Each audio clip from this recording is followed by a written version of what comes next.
Bienvenue à nouveau avec le groupe France Agricole sur le plateau Village Semences. J'ai désormais le plaisir d'accueillir Pascal Gousset.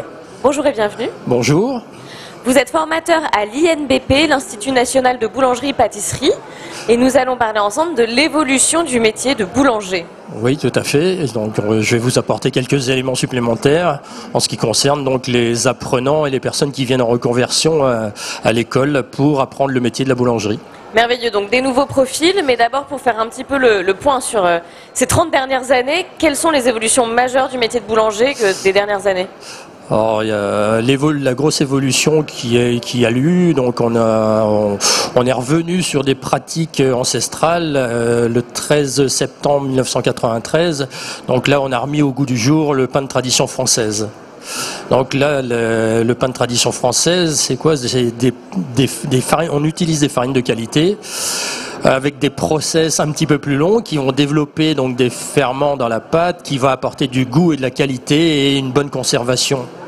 D'accord, alors c'est vrai que ça c'est un grand changement. Moi je me souviens quand j'étais petite dans les années 80, le pain, l'offre en pain n'était pas terrible. Ma mère faisait son pain. Alors que maintenant on le fait plus parce que les pains de boulangerie sont beaucoup trop bons. Ça sert à rien de s'embêter. Disons qu'avant le consommateur se tournait plus sur un pain très développé avec une mie très blanche. Mais c'était pas forcément un pain qui a les caractères de grosse qualité. Puisque c'est des pâtes qui sont très pétries, qui sont très oxydées.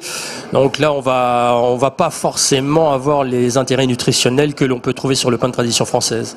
Voilà. D'accord, donc ça c'est une des grandes évolutions qui date des années 90. Complètement, puisque là le pain de tradition française, donc il est élaboré dans un premier temps avec une farine qui n'est pas additivée. Donc ça c'est très important puisque le consommateur est de plus en plus sensible à sa santé. Et donc le boulanger prend au quotidien donc et fait très attention maintenant au pain qu'il fabrique pour que le consommateur se porte bien.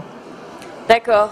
Et une autre évolution, je pense, de la société réellement, mais qui est peut-être plus ces 10 dernières années et qui a dû sacrément affecter votre métier, c'est le snacking, le développement du snacking. Alors le développement du snacking, effectivement, donc là c'est en éternelle évolution dans les boulangeries.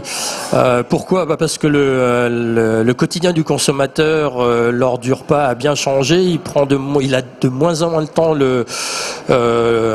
pour déjeuner le midi. Donc il est vrai que là, dans les boulangeries artisanales, on est amené à amener maintenant un grand panel sur la préparation des sandwichs et donc d'apporter déjà l'artisan boulanger est de plus sensible aussi à apporter des ingrédients qui vont apporter énormément d'éléments qui vont permettre donc aux consommateurs de pouvoir avoir l'énergie nécessaire tout au long de la journée ou à la fin de journée. Super. Voilà. Et donc maintenant ces éléments de contexte posés, je crois que la spécificité de votre institut, c'est que vous accompagnez des post-bac plutôt. Voilà, donc là moi j'ai vraiment comme ma première des spécialités effectivement. Donc là j'accueille des jeunes apprenants donc qui vont effectuer un apprentissage en alternance dans les entreprises. Et la grosse particularité effectivement de ces jeunes, c'est qu'ils ont un post-bac.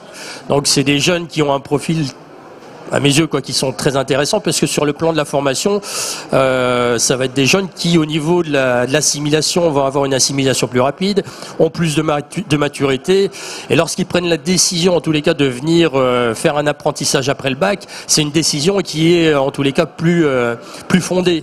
Donc ils viennent pas par hasard en tous les cas faire ce métier-là et donc ils effectuent donc la formation puisque la formation conventionnelle est de 2 ans. Là cette formation elle est de 1 an. Donc ce qui leur permet de pouvoir enchaîner donc la formation en boulangerie et la formation en pâtisserie.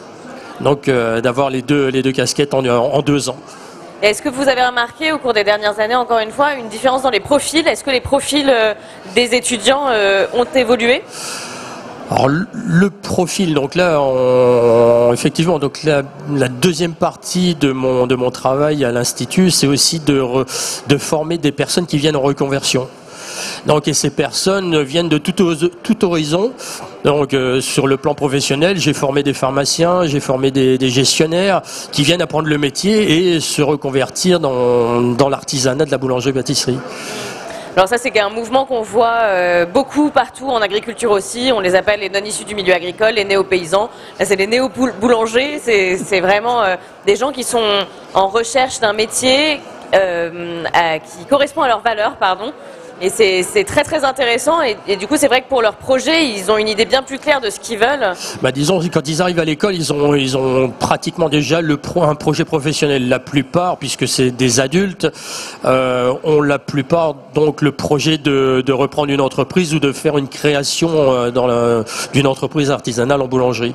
Donc c'est vrai c'est des gens qui sont très motivés et qui viennent de tous horizons. Donc ils viennent aussi, on a beaucoup d'étrangers, des gens qui viennent de Corée, de Chine pour se former, pour apprendre et pour exporter notre savoir donc chez eux aussi. Donc ça c'est un profil aussi différent.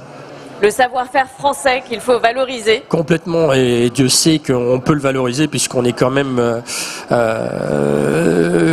actuellement donc la baguette de pain de tradition en train de se discuter sur comment je dirais être de patrimoine, patrimoine de l'UNESCO. Donc ça c'est vrai que c'est important. Pour moi c'est très important qu'elle y soit. On a hâte. Merci beaucoup. Si vous voulez retrouver Pascal dans une boulangerie juste derrière sur le stand des céréales. Passion céréales. Passion céréales. Tout à fait. Et bon, donc là où on élabore différents pains et différents pains du monde aussi.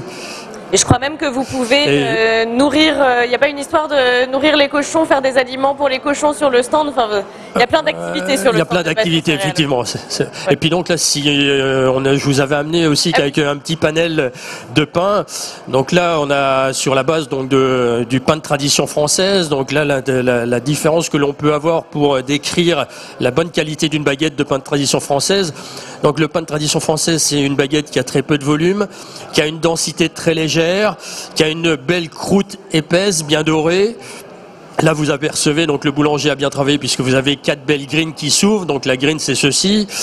Et pour justifier donc davantage la qualité de la baguette de tradition, quand on la coupe en deux, sa grosse particularité, donc c'est l'alvéolage. Donc là, vous avez une mie plus grise, un alvéolage beaucoup plus aéré, ce qui permet donc d'avoir une bonne conservation et comme je vous disais tout à l'heure, donc cette baguette a eu un temps de pointage très important, donc de développer les arômes. Donc ça c'est un pain qui est très goûteux.